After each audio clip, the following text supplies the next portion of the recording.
ઓમ નમઃ સિદ્ધિભ્ય. ઓમ નમઃ સિદ્ધિભ્ય. ઓમ નમઃ સિદ્ધિભ્ય. ઓમ શુદ્ધાત્મને નમઃ. નમો અર્હંતાણં.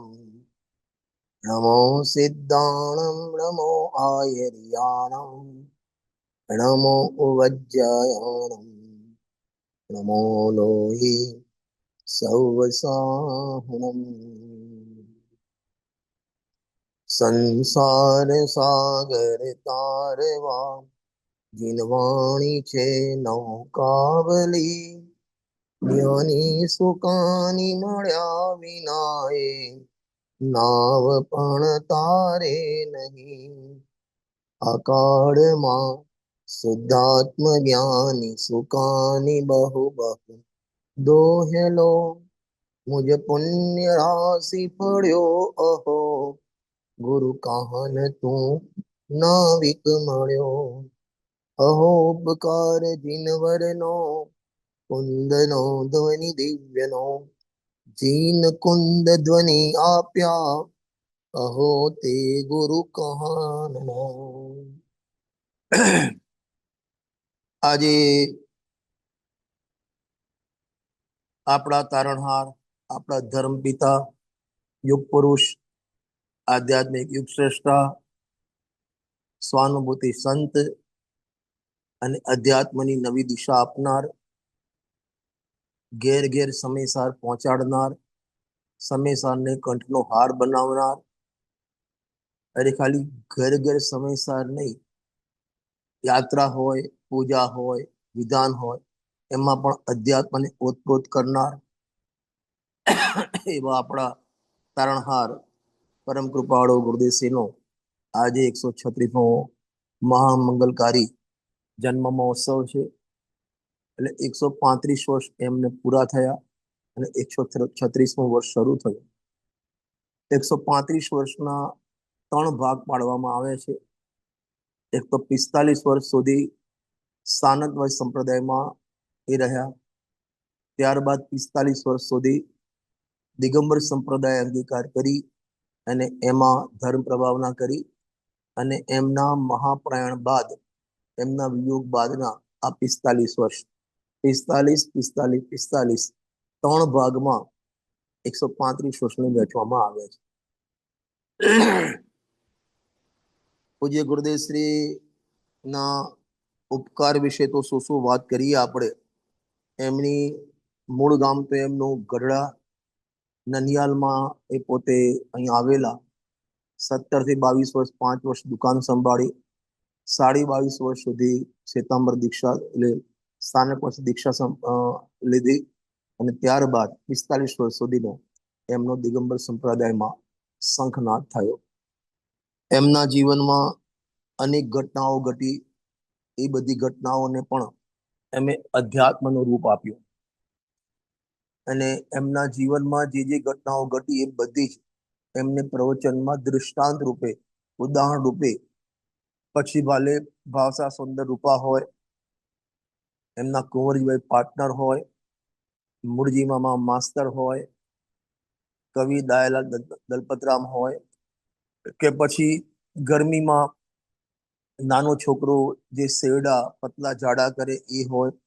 જે પણ ઘટનાઓ એમના જીવનમાં ઘટી એ બધી એમને પછી એમને અનુસ્વરણ નાટક જોયું હોય, જે પણ જોયું હોય, એમને અધ્યાત્મમાં અને વૈરાગ્યમાં વણી અને આપણને અધ્યાત્મનો માર્ગ સરળ કરી આપ્યો.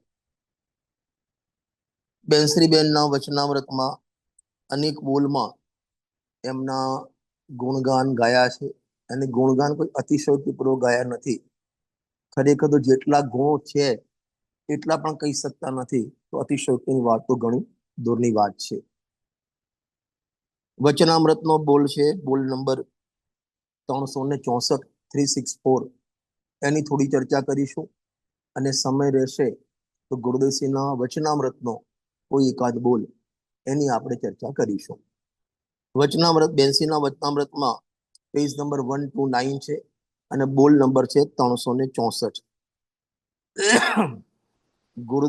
ગુરુદેવે શાસ્ત્રોના ગહન રહસ્ય ઉકેલીને સત્ય કાઢ્યું એકવાર અને આપણી પાસે સ્પષ્ટ રીતે મૂક્યું. શાસ્ત્રો ગહન છે, ગહન એટલે એનો ઉકેલ જે શ્રીમદ રાજચંદ્રે લખ્યું ને કે ગમ વિના આગમ પણ અનર્થકારી છે. જીનાગમ તો હતા જ, ગોદેશે કોઈ નવા જીનાગમ પોતે લખ્યા જ નથી. જીનાગમ તો 2000 વર્ષથી હતા જ, પણ એનો ગમ નહોતો. એને વાંચવાની કઈ નયની પદ્ધતિ છે, નિમિત્ત ઉપાદામાં શું અર્થ કરવો, નિશ્ચય વ્યવહારનો શું અર્થ કરવો, એ કોઈને ગતાગમ નહોતી. શાસ્ત્ર વાંચીને પણ નિમિત્તાધીન દ્રષ્ટિ પુષ્ટ કરતા હતા. શાસ્ત્ર વાંચીને પણ વ્યવહારના વચનોને બહાર કાઢતા હતા. અને 11મી ગાથાના ભાવાર્થમાં પંડિતજી લખ્યું કે જીનાગમમાં નિશ્ચયનો શુદ્ધ નયનો હસ્તાવલંબ જાણી વ્યવહાર નયનો ઘણો ઉપદેશ કર્યો છે. અને આ જીવ એને પકડી લે એટલે જે એનો જે ગહન જે તત્વ છે, એની ગહેરાઈ છે, એ આપણા મગજમાં આવતી નથી. તો ગુરુદેવશ્રી શાસ્ત્રોનો ઊંડો અભ્યાસ કર્યો અને ઊંડો અભ્યાસ કરી એના રહસ્ય ઉકેલ્યા. ખાલી અભ્યાસ કરીને રહસ્ય ગુથ્થી ઉકેલી. આ મૂળ પૈસા ગુથ્થી ઉકેલવાના છે અને સત્યમાં શોધી કાઢ્યું એમને. એટલે શોધી કાઢી સત્ય પોતે પર્યાયમાં રત્નત્રય પ્રગટ કર્યું અને આપણી પાસે સ્પષ્ટ રીતે મૂક્યું. જેઓ પહેલા પણ જ્ઞાની ધર્માત્મા તો ઘણા થઈ ગયા, પણ એમનો આ ટાઈપનો યોગ નહોતો. એક આગળ 27 નંબરનો બોલ છે 82 વતનામૃતમાં, એમાં તો લખ્યું ગુરુદેવસિંહને તીર્થંકર જેવો ઉદય વર્તે છે. એમ તીર્થંકરનો ઉદય વર્તે એમ નથી લખ્યું, તીર્થંકર જેવો ઉદય વર્તે છે. 27 નંબરનો બોલ છે, એમાં એમને તમે કાઢ્યું, હું પણ કાઢી રહ્યો છું. સોરી 22 નંબરનો બોલ છે, 27 નંબરનો બીજો છે. 22 નંબરનો બોલ કાઢો. ગુરુદેવને તીર્થંકર જેવો ઉદય વર્તે છે. તીર્થંકરનો ઉદય વર્તે એમ નથી કીધું, કારણ કે તીર્થંકર પ્રકૃતિનો ઉદય તો 13મા ગુણસ્થાનમાં. આ બેલેન્સની કેટલી વાત છે. તીર્થંકર પ્રકૃતિનો ઉદય તો 13મા ગુણસ્થાન, જ્યારે ભગવાન વિતરાગ સર્વગે થાય ત્યારે ઉદય આવે. એમને તીર્થંકર જેવો, જેમ ટોમલી સાહેબને આચાર્ય કલ્પ કહેવા, આચાર્ય જેવા કહેવામાં આવે, આચાર્ય નહીં આચાર્ય જેવા, એમ ગુરુદેવસિંહને તીર્થંકર જેવો ઉદય. કેમ? કેમ કે જેમ ભગવાનની વાણી દિવ્ય ધ્વનિ દરેક વ્યક્તિ સમજી જાય. 18 લઘુ ભાષા મોટી ભાષા, 700 લઘુ ભાષામાં એનું વર્ણન આવે. અરે તિર્યંચના જીવને પણ એમની ભાષામાં ખબર પડી જાય. એમ તીર્થંકર ગુરુદેવસિંહને તીર્થંકર જે ઉદય વર્તે લખ્યું કે હજારો જીવ સમજી જાય એમની વાત, દરેકને પોતાની યોગ્યતા પ્રમાણે સમજમાં આવી જાય. એક વાત. બીજી વાત ગજબની લીધી છે કે ગુરુદેવની વાણી ગમે તેટલી વાર સાંભળો, તમને કંટાળો ના આવે. એકનું એક પ્રવચન 10 વખત વાંચશો, તમને 10 વખત નવું લાગશે, 10 વખત નવીનતાનો ભંડાર લાગશે. પછી લખ્યું પોતે જેટલા રસકસથી બોલે, એટલે આનંદમાં ડૂબીને એટલા બોલે કે સામે વાળાનો પણ રસ જળવાઈ રહે, એટલી રસકસતી વાણી છે. આપણે તો જે બોલ નંબર ચાલે છે એમાં જઈશું. આ તો ખાલી તમને રેફરન્સમાં બતાવ્યું મેં. કયો બોલ હતો? 64. 364 નંબરનો બોલ રહ્યો. ગુરુદેવે શાસ્ત્રના ગહન રહસ્ય ઉકેલીને સત્ય શોધી કાઢ્યું અને આપણી પાસે મૂક્યું. આપણને ક્યાંય સત્ય ગોતવા જવું પડ્યું નથી. તમારે સમયસર સમજવા માટે ક્યાંય આખા ગામમાં જવું પડ્યું નથી, કોને પૂછવું જવું પડ્યું નથી. પ્રવચન સાર નય કોને કહેવાય, ક્રમબદ્ધ પર્ય કોને કહેવાય, નિશ્ચય કોને કહેવાય, વ્યવહાર કોને કહેવાય, આ ગાથાનો શું અર્થ થાય, તમારે ક્યાંય ગોતવા જવાનું જરૂર નથી. એક ગુરુદેવસિંહને તમે પકડ્યા, બધા ઉકેલાઈ જશે.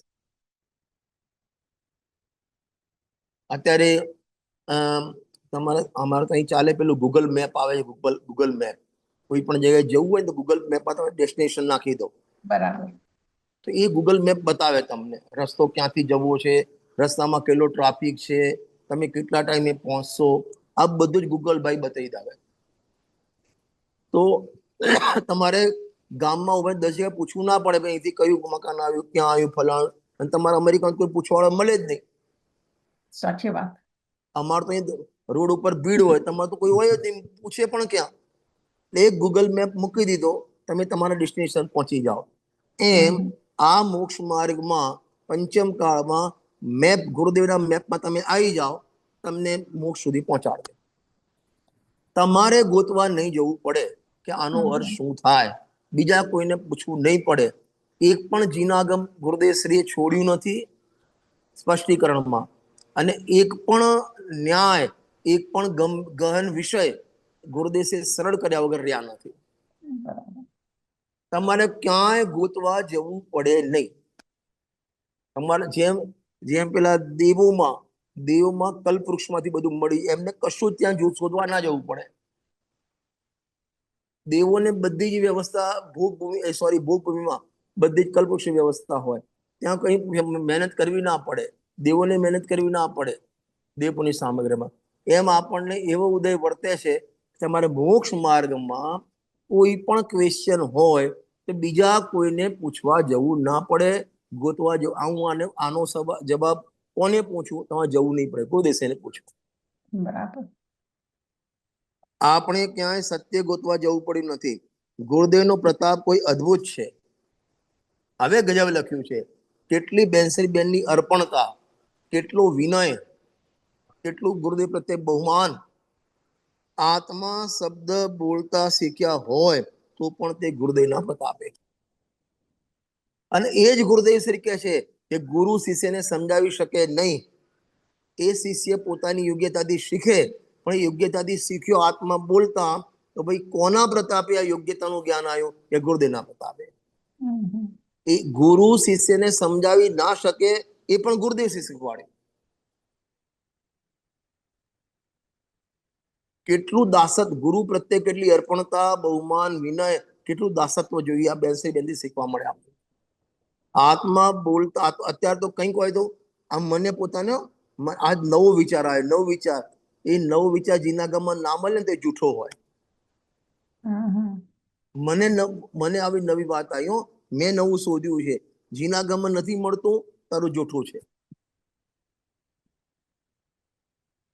આત્મા બોલતા શીખ્યા હોય તો પણ તે ગુરુદેવનો પ્રતાપ છે. હું ચૈતન્ય છું, ગાયક છું, ઇત્યાદિ ઇત્યાદિ બધો ગુરુદેવના પ્રતાપે જણાયું. આ ગાયકનું ભાન બેન કે ગાયકનું ભાન પણ ગુરુદેવના પ્રતાપે થયું. આપણા બાપ દાદાની જીવન જુઓ, જે ગુરુદેવને મળ્યા નતા, એમને સમયસર શું, સાત તત્વ શું, છ દ્રવ્ય શું, હે ગઈ ઉપાદેશ શું, નિમિત્ત શું, ઉપાદાન શું, નિશ્ચય કશી જ ગતાગમ નહોતી. ખાલી મંદિરમાં પૂજા ભક્તિ કરી આવ્યા, દાન કરી દીધું, યાત્રા જઈ આવ્યા, કામ થઈ ગયું. ખબર જ નથી સ્વાધ્યાય કોને કહેવાય અને સ્વાધ્યાયનું ફળ શું એ ખબર જ નહોતી. કઈ રીતે સ્વાધ્યાય કરવું એ પણ ખબર નથી આપણને.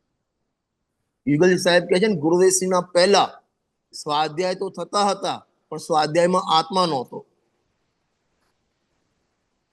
અને અત્યારે ગુરુદેવસિંહના પ્રત્યે સ્વાધ્યાયમાં તો આત્મા, તમે ભક્તિ કરો એમાં પણ આત્મા ભેદ જ્ઞાન, તમે પૂજા કરો એમાં પણ ભેદ જ્ઞાન, યાત્રાએ જાઓ તો પણ ભેદ જ્ઞાન, અને પ્રતિષ્ઠામાં ઇન્દ્ર સભા રાજસભા લાગે એમાં પણ તત્વ જ્ઞાન. બરાબર. આખી યુગની ધારા પલટી માટે એમને અધ્યાત્મ યુગ સ્રષ્ટા કહેવામાં આવે. જો ભેદ જ્ઞાનની વાત સાંભળવી દુર્લભ હતી. અરે ભેદ જ્ઞાનની વાતની વાત તો જવા દો, આ સમય સારાદી ગ્રંથો દર્શન થવા દુર્લભ હતા. ટોળમલજી સાહેબે મોક્ષના પ્રકરણ લખ્યું કે જે ધવલા આદિ ગ્રંથ હતા એ સાઉથમાં હતા અને લેવા મોકલ્યા, એમાં 2 જણા તો મરણ પણ થઈ ગયા, છતાં દર્શન ના થયા. વિચાર કરો. અને ગુરુદેવના પ્રતાપે આ જુઓ, ઘેર ઘેર જીંદવાણી, આ ગુરુદેવનો પ્રતાપ છે.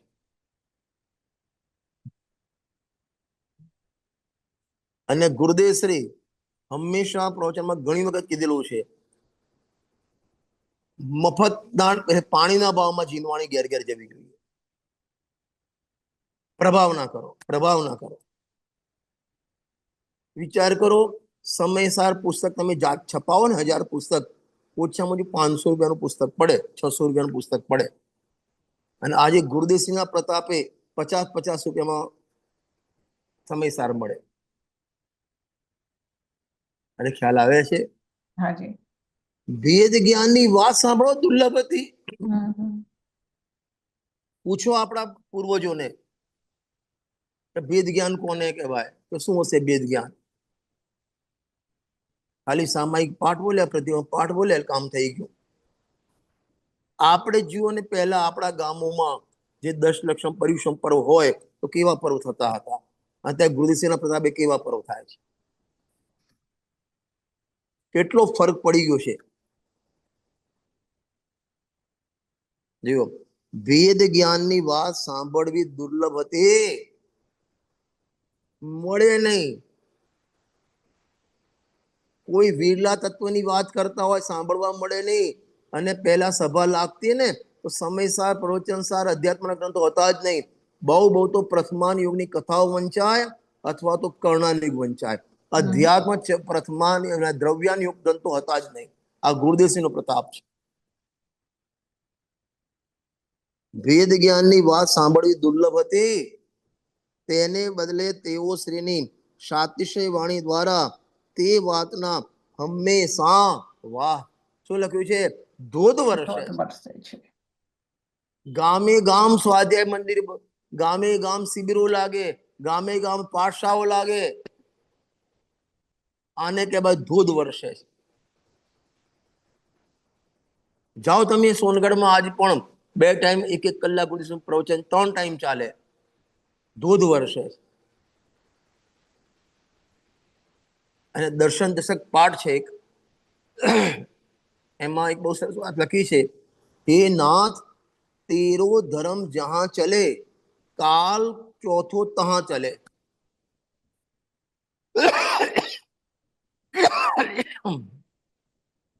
ચોથા કાળમાં ધર્મની ચર્ચા થતી હોય અને આ પંચમ કાળમાં ધર્મની ચર્ચા થાય, જે ગામમાં જે કાળમાં, એ કાળ ચોથો કાળ છે. અને આ ચોથો કાળ લાવવાનું શ્રેય જતું હોય તો ગુરુદેવશ્રી. હું કાયમ કહું છું, ગુરુદેવશ્રી કાળનો પણ ભેદ મટાવ્યો અને ક્ષેત્રનો પણ ભેદ મટાવ્યો. કાળનો ભેદ એટલે પંચમ કાળમાં જે વાણી દુર્લભ હતી એમને ઘેર ઘેર સુલભ કરી અને દૂધ વેવડાવ્યા, ચોથા કાળ કરી નાખ્યો. અને કાળનો ભેદ મિટાવ્યો, કારણ કે અહીં કાળનો અને ક્ષેત્રનો ભેદ મિટાવ્યો. ક્ષેત્રનો ભેદ એટલે જે વિદેશ ક્ષેત્રમાં જે માલ ભેદ જ્ઞાનનો દૂધ ચાલતો હતો, અહીં ચાલી રહ્યો છે, એ દૂધ અત્યારે ભરત ક્ષેત્રમાં પડ્યો અને એમને વરસાવ્યો. તો ભરત ક્ષેત્ર અને ઐરાવત ક્ષેત્ર, એ વિદેશ ક્ષેત્ર, એ બેના ભેદ મિટાવી દીધા. કાળનો ભેદ પણ ખતમ કર્યો અને ક્ષેત્રનો ભેદ પણ ખતમ કર્યો. આજ તમે સિમંદર ભગવાન પાસે જાઓ વિદેશ ક્ષેત્રમાં, તમને આ જ વાત સાંભળવા મળશે. રવિ હોદ્ય પમ્મત્તો ન પમ્મત્તો જાણગો દોજો ભાવો એવમ ભણંતી શુદ્ધમ નાદો જોશો દોસો છે. ત્યાં પણ આ સ્વાદમાં મળશે કે તું અકર્તા છો, તું જ્ઞાતા છો. આ જ વાત ત્યાં સાંભળવા મળશે. નિમિત્તિ થતું નથી, કાર્ય તત્ સમયની યોગ્યતાથી થાય છે. પર્યાય સ્વતંત્ર છે, પર્યાયના સટકારક અલગ છે. આ જ વાત તમને ત્યાં સાંભળવા મળશે અને એ જ વાત તમને અહીં સાંભળવા મળે છે.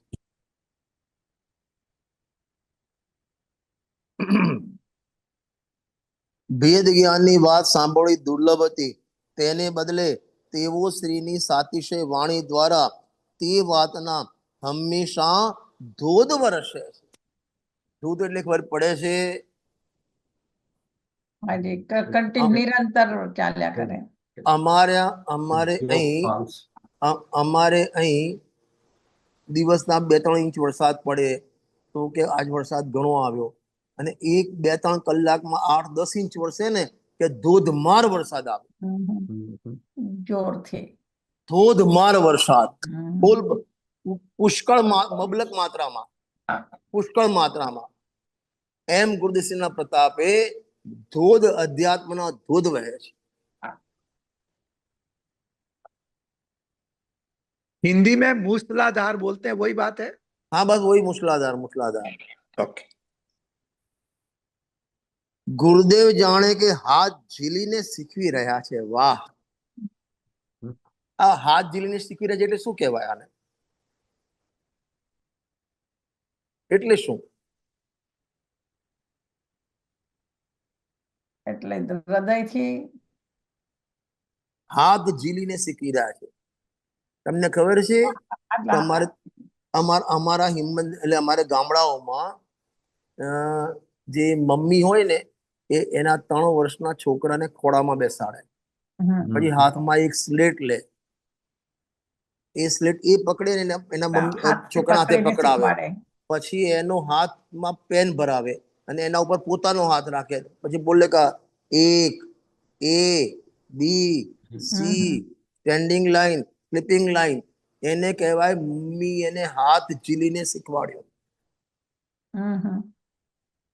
એમ ગુરુદેવશ્રી આપણને બધાને એમના ખોળામાં બેસાડી, બોલ બેટા ગાયક, બોલ બેટા તું જાણનાર, બોલ બેટા તું અકર્તા, બોલ બેટા તું જ્ઞાતા. આને કહેવાય હાથ પકડીને શીખવાડ્યું. બરાબર. ખ્યાલ આવે છે ને? ભગવાન બોલતા શીખવાડી. એમ નહીં, હાથ પકડી શીખવાડ્યું છે ને એમાં વાત્સલ્ય પણ આવ્યો અને કરુણા પણ આવી. બરાબર. એ મમ્મી એ દીકરા પ્રત્યે કેટલો પ્રેમ હોય તો ખોળામાં હાથ પકડીને આમ શીખવાડે. એમ આપણને ગુરુદેવશ્રીએ બોલતા પણ શીખવાડ્યું, વાંચતા પણ શીખવાડ્યું, અરે ભક્તિ કરતા પણ શીખવાડ્યું, પૂજા કરતા પણ શીખવાડ્યું, અરે ચાલતા પણ શીખવાડ્યું, બોલતા પણ શીખવાડ્યું, ખાતા પણ શીખવાડ્યું, અરે આગળ વાત તો મરતા પણ શીખવાડ્યું. સાચી વાત. ભેદ જ્ઞાન પૂર્વક સાવધાનીથી મરણ થાય એ પણ શીખવાડ્યું, ગુરુદેવશ્રી શીખવાડ્યું.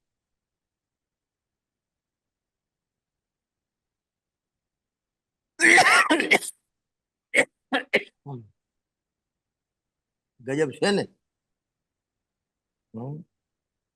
ગુરુદેવ જાણે કે હાથ ઝીલીને શીખવી રહ્યા છે. કેટલી કરુણા હોય. હા, છોકરો ચાલતો શીખતો હોય ને, 1 વર્ષનો છોકરો એમ પેલા ડગુમગ ઘૂંટણીએ ચાલે, પછી પાપા પગલી શીખતો હોય, એના મમ્મી પપ્પાને એની 2 આંગળી પકડે, ચલો બેટા 1 એમ કહીને ચલાવે, 2 હાથ પકડીને આમ ચલાવે, તો એને કે એને હાથ પકડીને શીખવાડ્યું ચાલતા. એમ આપણને ગુરુદેવશ્રી હાથ ઝીલીને શીખવાડ્યું.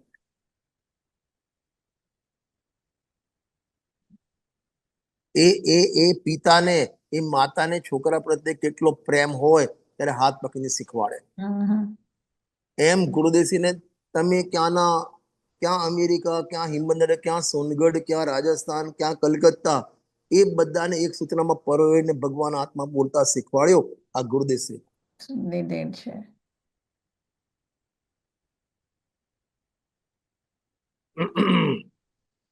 ગુરુદેવ જાણે કે હાથ ઝીલીને શીખવી રહ્યા છે. ગજબ વાક્ય લખ્યું છે, હાથ ઝીલીને શીખવી રહ્યા છે. એટલે હાથ કોઈ દિવસ પકડીને કોઈ બતાવ્યું નથી, કારણ કે એમને તો પ્રવચન જ કર્યા છે, પણ એવા પ્રવચન કર્યા, એટલા રસકસથી પ્રવચન કર્યા, એટલા કરુણાથી પ્રવચન કર્યા, એટલા પ્રેરણા આપીને પ્રવચન કર્યા, લાગે જાણે કે હાથ ઝીલીને શીખવાડતા હોય.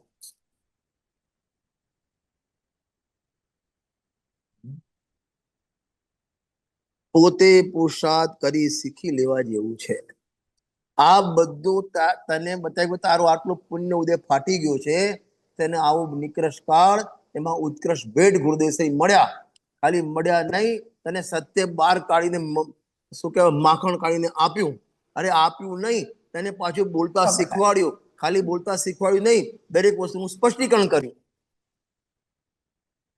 હવે તારે પોતે પુરુષાર્થ કરી શીખી લેવા જેવું છે.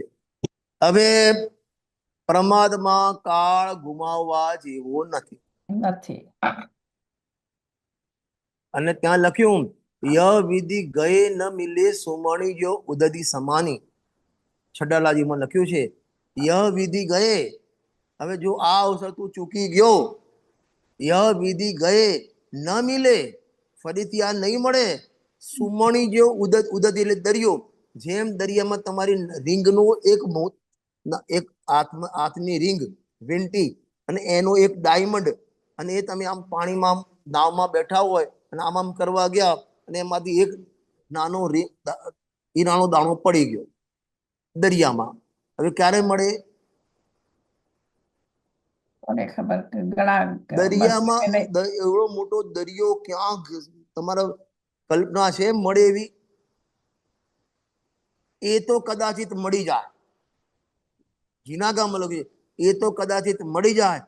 આવા અવસર ગયા અને તે ફરીથી પુરુષાર્થ નહીં કર્યો નહીં, તું સાવચેત થયો નહીં, તે પ્રમાદ છોડ્યો નહીં, તો જાઓ રખડવા. પછી આવો અવસર નહીં મળે. તમને લાગે છે આવો અવસર? અત્યારે આમ મોબાઈલ આમ કરો, હા, અને હિંમતમાં બેઠા રજનીભાઈ અમેરિકામાં સાંભળી શકો, અમેરિકામાં બેઠા કલાબેન મારા જોડે વાત કરી શકે, અને એ પણ તત્વજ્ઞાનની વાત કરી શકો તમે. આ તમને પુણ્યોદય નથી દેખાતો? છે જ.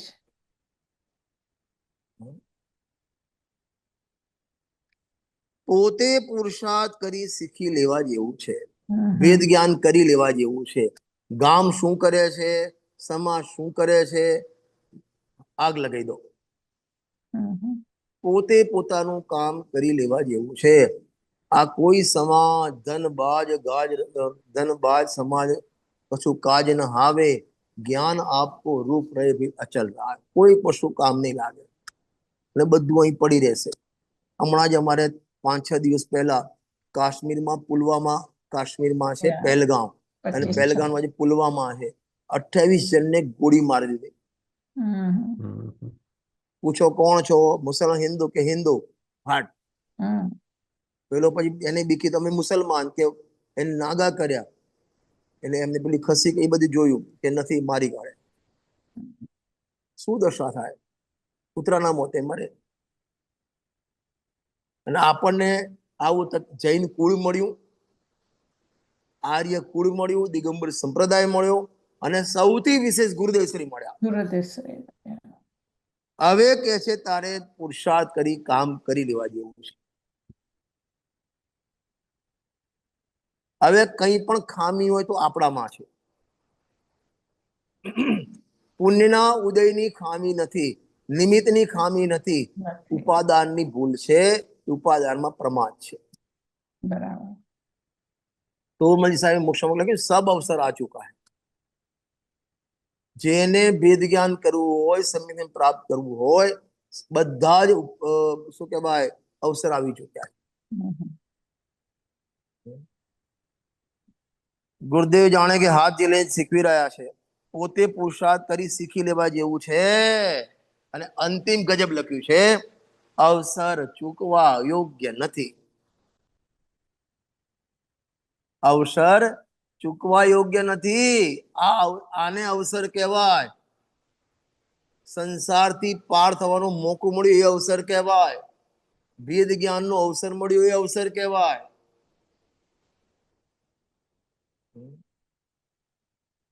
આકાશ જુઓ ને, આખા વર્લ્ડમાં કેટલી ભીડ, કેટલી શું કહેવાય પબ્લિક કેટલી, અને એમાં તત્વ ગુરુદેવ મળ્યા એ કેટલી પબ્લિક. 1% આવે ના આવે? 1% ના આવે.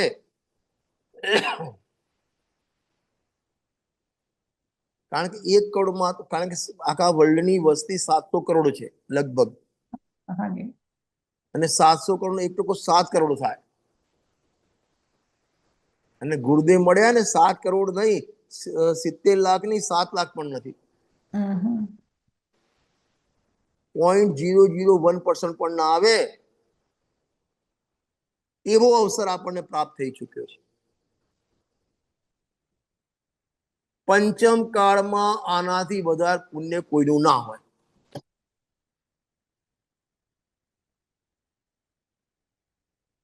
પંચમ કાળમાં ગુરુદેવ શ્રી મળી ગયા તમને, એમનું તત્વજ્ઞાન મળી ગયું, સત્ય સુધી બહાર આપ્યું, અને તમારા હાથમાં આવી ગયું, આ મોઢા સુધી આવી ગયું ગ્લાસ.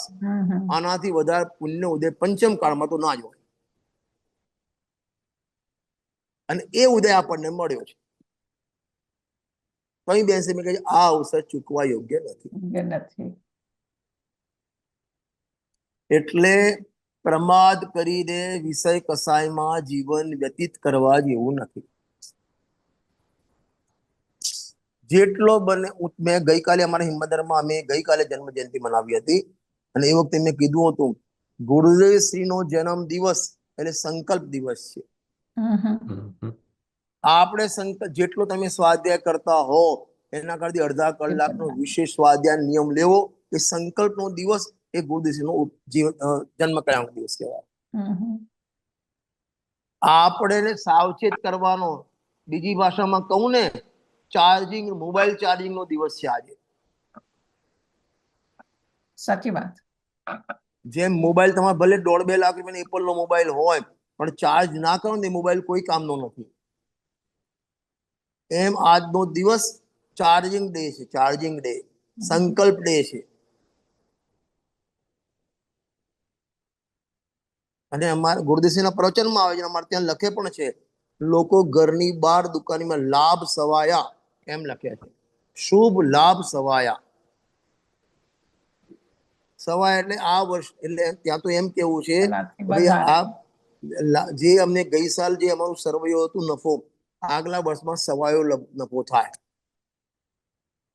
એમ આપણે આ સંકલ્પ કરવાનો કે સ્વાધ્યાય સવાયા.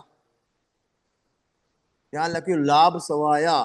તો આપણા માટે મોક્ષમાં કયો લાભ જોઈએ? કે સ્વાધ્યાય લાભ સવાયા. જે તમે 2 કલાક 3 કલાક 5 કલાક સ્વાધ્યાય કરતા હો એના કરતા આજના દિવસે કંઈક નવો સંકલ્પ કરવો. બસ એમના માટેનો આજ દિવસ છે.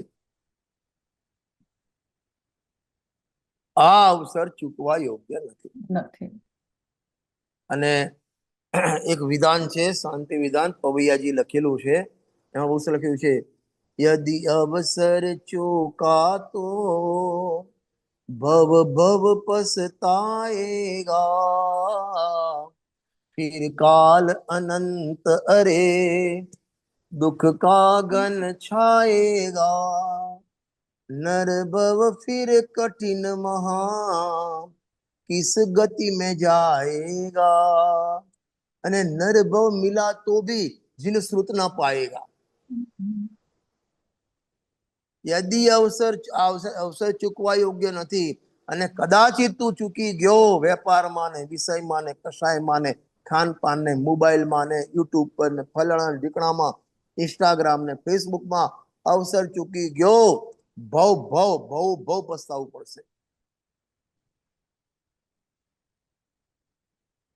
ભવ ભવ એટલે ખબર પડે છે અનંત ભવમાં પણ પછી નહીં મળે. મારી દીકરીને 5 વર્ષ પહેલા મારે 3 તોલા સોનું આપવાનું બાકી હતું. આ સત્ય ઘટના કહું છું. 5 વર્ષ પહેલાની વાત છે. એ વખતે 30-32 હજાર ભાવ હતો. એટલે મેં વાઈફને કીધું કે એ વખતે મહિનામાં 3,000 વધી ગયા હતા. આપણે એને આપી દઈશું, જ્યારે 1,000-2,000 ઘટશે તો આપણે 3 તોલા એને આપી દઈશું. પછી તો 35 ને 40 ને અત્યારે 1 લાખ થઈ ગયો. હવે પસ્તાવો થાય. એ વખતે 32 આપી દીધો તો સારું. હવે પસ્તાઈને શું ફાયદો? ગવર્મેન્ટ 32,000 કરી આપે? ના કરી આપે. જેમ તને 1-2 લાખ રૂપિયાના લોસમાં તને 50 વખત યાદ આવીને પસ્તાવો થાય છે, તને એમ પસ્તાવો થયો કોઈ દિવસ મારા જીવનના આટલો ટાઈમ આ વિષય કશાયમાં ફલાણામાં મોબાઈલમાં ટીવીમાં ગયો, પસ્તાવો થાય છે? નથી થતો. થાય છે રજનીભાઈ, મને તો બહુ થાય છે. કાલે જ મેં જર્ની કરી, એમાં મારા 5 કલાક ગયા. મને એટલું બધું રાતે એ થયું કે મારે રાતે કવર કરવું પડ્યું. એમ નહીં, હું જનરલી વાત કરું છું. અવસર ચૂકી ગયા તો ગયા. હા, બરાબર છે. અને ત્યાં લખ્યું છે અવસર ચૂકા તો એક ભવ નહીં, ભવ ભવ પસ્તાવવું પડશે. કેમ ભવ ભવ? કે અનંત ભવ પછી પણ આવો અવસર નહીં મળે તને. એટલામાં લખ્યું યદિ અવસર ચૂકા તો ભવ ભવ પછતાएगा, પછી फिर काल अनंत अरे दुख का गन छाएगा. અનંત કાળ તારે દુઃખ અંધારપટમાં જવાનું છે. અને પછી નરક તને મનુષ્ય ભવ નહીં મળે, અને કદાચિત મનુષ્ય ભવ મળશે તો જૈન ધર્મ નહીં મળે, અને જૈન ધર્મ મળશે તો ગુરુદેવ શ્રી કાનજી સ્વામી નહીં મળે. બરાબર. યદિ અવસર ચૂકા તો. ચૂકી ગયો. ખ્યાલ આવ્યો ને? એટલે વચનામૃતમાં લખ્યું, જો વાંચીએ ફરીથી. ગુરુદેવ જાણે હાથ ચીલીને શીખવી રહ્યા છે, પોતે પુરુષાર્થ કરી શીખી લેવા જેવું છે. હવે જો આ તો કામ આપણે કરવું પડશે. સોગાણી સાહેબ કહે છે, ગુરુદેવશ્રીએ તૈયાર શીરો આપણા મોઢામાં મૂક્યો છે. રોટલી નાખી દી, લાડવો નાખી દો, તૈયાર શીરો. કારણ કે શીરામાં તારે ચાવવું ના પડે, સીધો ઉતરી જાય. બીજા પેંડો હોય તો પણ ચાવવો પડે, શીરો ચાવવો ના પડે, સીધો ઉતરી જાય. પણ ઉતારવો તો પોતાને પડશે ને. ગુરુદેવ તારા મોઢામાં કોળિયો મૂકી શીરાનો, પણ એ ઉતારવો તો પોતાને પડશે ને. એમ તમને સત્ય શોધીને આપી દીધું, પણ એને પુરુષાર્થ શીખવું તારે પડશે ને, જાણવું તારે પડશે ને. પોતે પુરુષાર્થ કરી શીખી લેવા જેવું છે, અવસર ચૂકવા યોગ્ય નથી. અને એક વાત સાંભળજો, સંતુષ્ટિ કરવા જેવી નથી. કઈ રીતે? હું તો 2 કલાક સ્વાધ્યાય કરું છું, 1 કલાક સીડી સાંભળું છું, ફલાણું કરું, ઢીકણું કરું છું, સંતુષ્ટ ના થઈ જતો. આપણે એમાં સંતુષ્ટ થઈ જઈએ છીએ.